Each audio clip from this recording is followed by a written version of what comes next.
आमजुलि भिसिडिसिआव गं 381 कुटचा न'नि sanction letter रानदों। 10 May 2022 दिनै उदालगुरि जिल्लानि आमजुलि भिसिडिसिआव खमैबो गं 381 कुटचा न'नि सेंसन लेटार राननाय हाबाफारि लादों। बे राननाय हाबाफारियाव बाहागो लाफैयो भैरबकुन्द समिस्तिनि ब्लकनि TCLC चेयारमेन बिलिरथि औवारी, आमजुलि भिसिडिसिनि नेहाथारि राजु राय, चेयारमेन प्रेथुस दैमारी, इन्जिनियार केशुकुमार दास, लोगोसे ओनसोलनि गोबां रायजो राजाफ्राबो बे हाबाफारियाव बाहागो लाफैयो।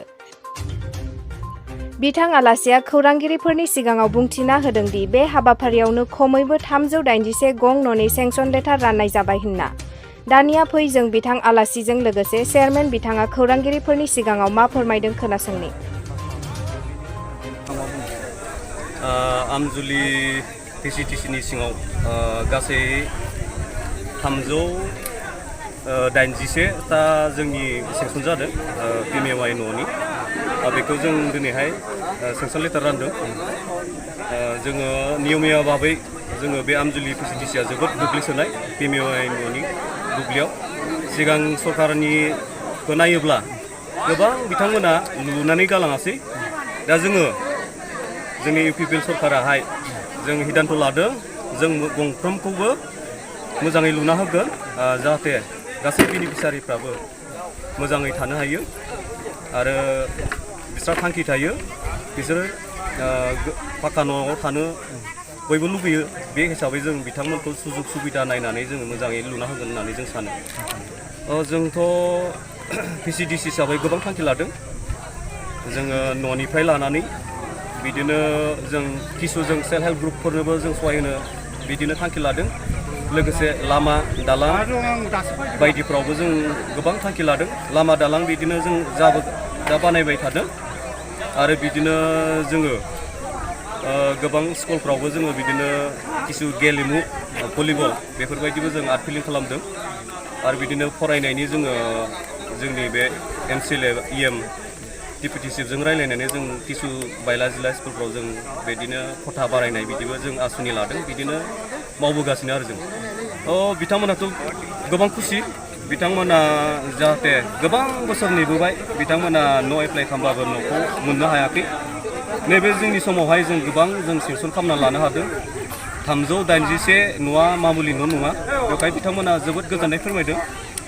बिथांमोना जि गोबाव समनिफ्राय 17-18 बोसोरनिफ्राय न' मोनबोआखै बिनानैबो रां खरसा खालामनानैबो बिथांमोना एप्लाइ खालामदोंमोन होनना बुंदों जोंनि सिगाङाव, खिन्थु बिथांमोना मोननो हायाखै। दा जोंनि समावहाय जों गोख्रैनो सेंसन खालामना होबाय। नै दा बावैनो जों जुरिसिगोन न' लुनाय। जों मोनसे वर्कशप माने काच्चा हाउस जिहेतु दायो सेंसन जाबाय PMAY जिनिनो मोनसे पार्ट। नैबेखौ सेंसन जानाय हिसाबै जोङो माबोरैहाय बानायनांगौ, बिनि एमाउन्टआ बेसेबां आरो बेखौ एक्जिकिउट खालामनायाव सोरनि मा लेभेलै माने इनभल्भमेन्ट थायो नैबेखौ लानानै जोङो माखासे वर्कशप खालामदों। बेजों लोगोसे जों सेंसन लेटार जों डिस्ट्रिबिउट खालामदों।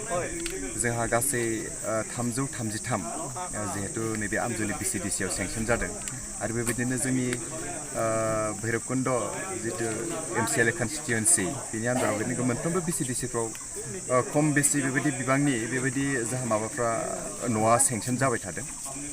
दा बेखौ लानानै जों बेबायदि वर्कशप खालामबाय थानाय जादों। मानोना थांनाय बोसोरफ्राव सिगांनि दिनफोराव जोङो नुनो मोन्दों जे IY न'फोरखौ लानानै गोबां बेबायदि खेलिमेलि माखासेया मावफुंजादों माखासेया मावफुंजायाखै आरो बेखौ लानानै माने सोरबाया नांनायनिबो नाङैनिबो बदनामफोरखौ मोनदों।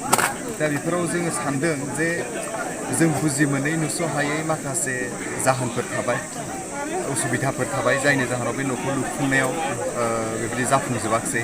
दा बैफोर इनसिडेन्टआ जाहाथे नैबे गोदानै सेंसन जानाय IY न'फोराव काच्चा हाउसफ्राव जाहाथे जाया बेखौ लानानै जोङो माखासे प्रिकसन मेजारफोरखौ जों लादों आरो जों बेखौ लानानै सावरायलायदों आरो जायफ्रा बेनिफिसियारि बे बेनिफिसियारिफ्राबो जाहाथे बे हथिक सरकारि न'खौ मोननानै मोजाङै बेबहार खालामनो हायो। दा बेखौबो जोङो बुंफुंनाय जादों।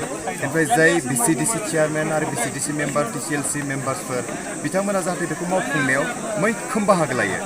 बेवहाय खुनु लाब खालामगोन न' मोन्दों होननानै फैसाफोरखौ मिसइउज खालामगोन बेबायदि जाहाथे खोथाफ्रा फैया।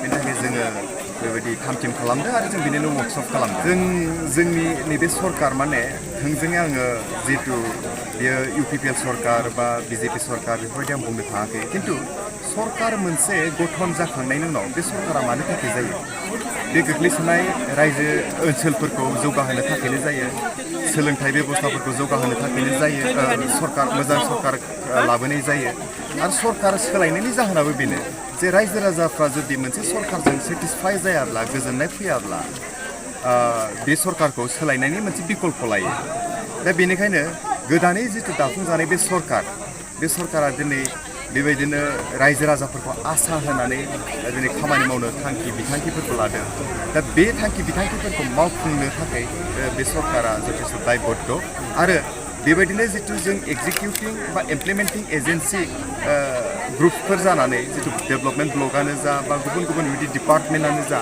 जि मावनो गोनां खामानिफोर दङ बेखौ जोङो गोसो होनानै आरो जिथु इन द ट्रु सेन्स माबोरै मावनांगौ बेबायदिनो जों मावफुंनो थाखाय थांखि लादों बिनि गेजेरजों जोंनि ओनसोलफ्रा गोग्लैसानाय ओनसोलफ्रा जाहाथे मोनसे जौगानाय सफैयो आरो बे सरकारखौ सरकार हिसाबै सरकारा पावाराव लाबोनायनि जाहाथे आसल उद्देश्य आसल बिदैखौ सोबनो हायो जों बेखौनो मिजिंथिगोन आरो बिनि थाखाय जों खामानि मावगोन